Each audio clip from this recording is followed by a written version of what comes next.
नवभोज की आप सबको बधाई व शुभकामनाएं। आप कह सकते हैं कि इसमें क्या नया है, रोज़ ही तो सूरज उगता है तो बधाई कैसी। लेकिन डियर जीनियस स्टूडेंट्स, सूरज तो रोज़ ही उगता है और रहेगा, लेकिन हम रोज़ ही ईश्वर का धन्यवाद करना नहीं भूलना चाहिए कि उसने हमें एक और सुंदर दिन दिया, जो नारद जी की वीणा के संचार से होता हुआ आज इंटरनेट और ईमेल तक आ पहुंचा है। नारद मुनि जी वीणा लेकर तीनों लोकों में घुमा करते थे। आज हम इस मुकाम पर पहुंच गए हैं कि हम व्हाट्सएप, फेसबुक, इंस्टाग्राम में घुमा करते हैं। नारायण नारायण, हाथ में पकड़े हुए मोबाइल जैसे जादुई डिब्बे से हम क्षण भर में सारे कार्य कर लेते हैं। ये सिर्फ दृष्टिकोण की बात है। हाँ जी जीनियस स्टूडेंट्स, मेरा नमन ऐसी रोचक यात्रा को जो दिलों को जोड़ने के साथ साथ भावुक भी कर देती है। लेकिन अभी मेरी बात खत्म नहीं हुई। लेटर बॉक्स से ईमेल तक का सफ़र कोई मजाक नहीं था। आज पूरा विश्व ग्लोबल विलेज बन गया है। सचमुच हम सब बधाई के पात्र हैं। माँ शारदा के चरणों में नमन। माँ हमारे ज्ञान का विस्तार करती रहें। आइए आगे कदम बढ़ाएं जनसंचार के माध्यम के बहुविकल्पीय प्रश्नों की तरफ। कक्षा 11वीं 12वीं की हिंदी कोर के इकाई 1 जनसंचार माध्यम और लेखन जनसंचार माध्यम के बहुविकल्पीय प्रश्न उत्तर। संचार चक्र, इसमें संप्रेषक सेंडर अपना मैसेज यानी कि संदेश भेजता है, उसकी प्रतिक्रिया फीडबैक होती है, संप्रेषक रिसीवर उसे प्राप्त करता है। तो ये एक संचार का चक्र हुआ। आइए करें बहुविकल्पी प्रश्न उत्तर। हमें जनसंचार के आधुनिक माध्यम प्राप्त हुए हैं अंग्रेज़ों से, पुर्तगालियों से, फ्रांसीसियों से, डच लोगों से। तो इसका सही उत्तर है अंग्रेज़ों से। महाभारत के युद्ध का विवरण सुनाया था। उत्तर संजय ने। भारत का पहला समाचार वाचक किसे माना जाता है? देवर्षि नारद को पहला समाचार वाचक माना जाता है। धरती और देवलोक के बीच संवाद सेतु कौन थे? उत्तर नारद धरती और देवलोक के बीच संवाद सेतु थे। कक्षा समूह में आपसी विचार विमर्श संचार के किस प्रकार का उदाहरण है? समूह संचार का। संचार का अर्थ है चलना। प्राप्त संदेश का कूटवाचन कौन करता है? प्राप्तकर्ता रिसीवर। सांकेतिक संचार है इशारे से बुलाना। फीडबैक के अनुसार संदेश में सुधार कौन करता है? संचारक। देवर्षि नारद का वाद्य यंत्र था वीणा। संचार प्रक्रिया में प्राप्तकर्ता की प्रतिक्रिया को क्या कहते हैं? फीडबैक कहते हैं। संचार की प्रक्रिया को किससे बाधा पहुंचती है? उत्तर शोर से बाधा पहुंचती है। प्राप्त संदेश में निहित अर्थ को समझने की कोशिश है डीकोडिंग। किस संचार शास्त्री के अनुसार संचार अनुभवों की साझेदारी है? विल्बर श्रैम के अनुसार संचार अनुभवों की साझेदारी है। संचार शब्द की उत्पत्ति जिस धातु से हुई है वह है चर। हिंदी में नेट पत्रकारिता किसके साथ आरंभ हुई? वेब दुनिया के साथ। आधुनिक जीवन की कल्पना किसके बिना नहीं की जा सकती? उत्तर संचार और जनसंचार के बिना नहीं की जा सकती। टेलीविज़न पर देखे गए क्रिकेट मैच को क्या कहते हैं? सीधा प्रसारण, लाइव टेलीकास्ट। संचार माध्यमों के विकास के कारण कौन सी दूरियां कम हो रही हैं? भौगोलिक। टेलीफोन, इंटरनेट, फैक्स, समाचार पत्र, रेडियो, टेलीविज़न, सिनेमा आदि विभिन्न माध्यम हैं संचार और जनसंचार के। सबसे बेहतर संचार करने की क्षमता और कुशलता है मनुष्य की, पक्षियों की, पशुओं की कोई भी सही नहीं है, तो सही उत्तर है मनुष्य की।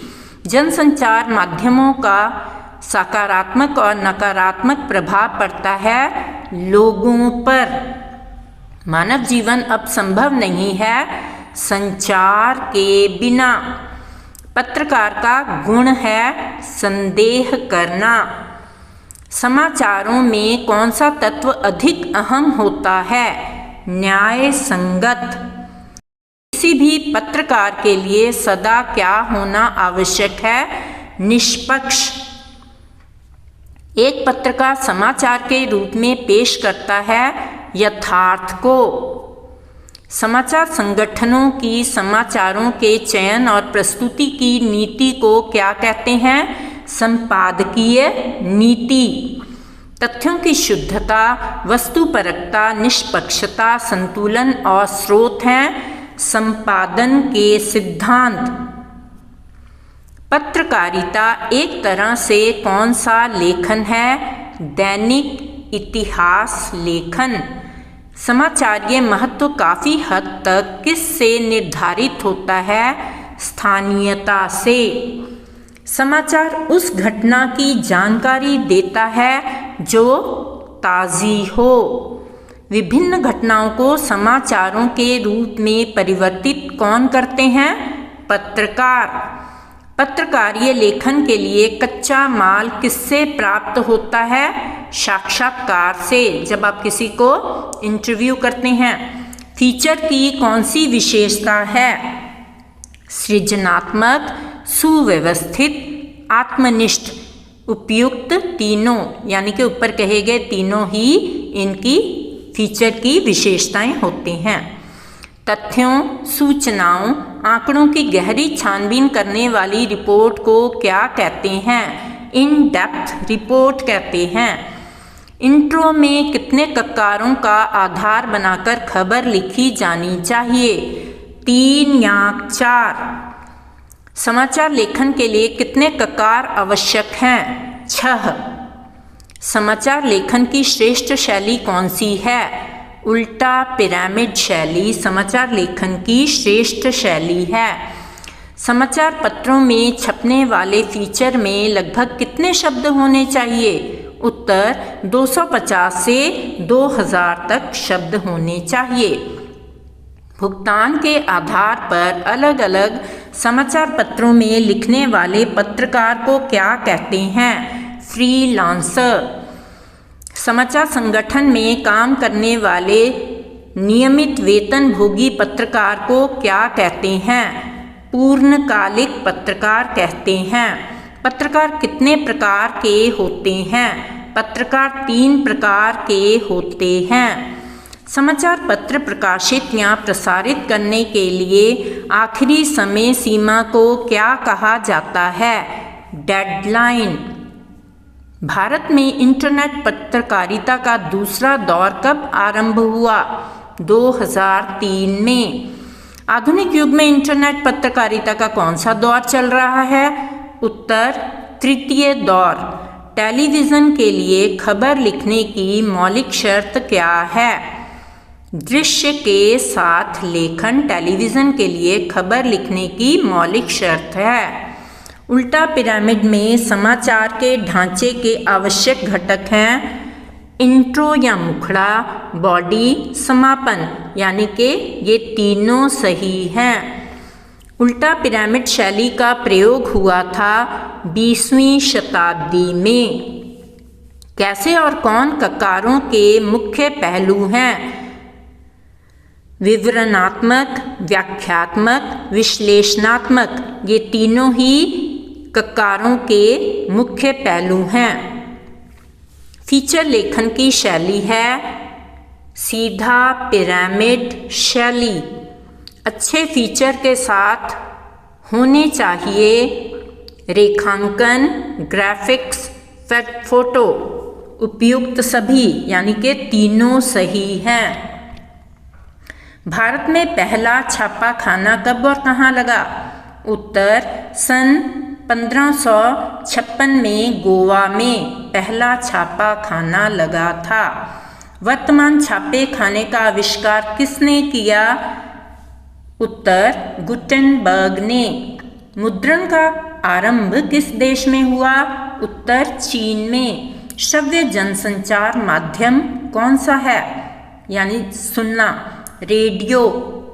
सर्वाधिक खर्चीला जनसंचार माध्यम कौन सा है? उत्तर इंटरनेट। क्रिकेट मैच का प्रसारण किस प्रकार का है? सीधा प्रसारण। इसमें से कौन सा उल्टा पिरामिड शैली का अंग नहीं है? बॉडी, इंट्रो, समापन, मध्य भाग। तो उत्तर है मध्य भाग। इसमें समाचार पत्र की आवाज किसे माना जाता है? संपादकीय को। दृश्यों का किस माध्यम से अधिक महत्व होता है? टेलीविजन। समाचार लेखन की प्रभावशाली शैली कौन सी है? उल्टा पिरामिड शैली। प्रस्तुति Savita Khosla. If you like our content, Back to School Mrs. Savita Khosla channel, please like and subscribe. Do share with your friends. I will really appreciate. Thank you very much for watching the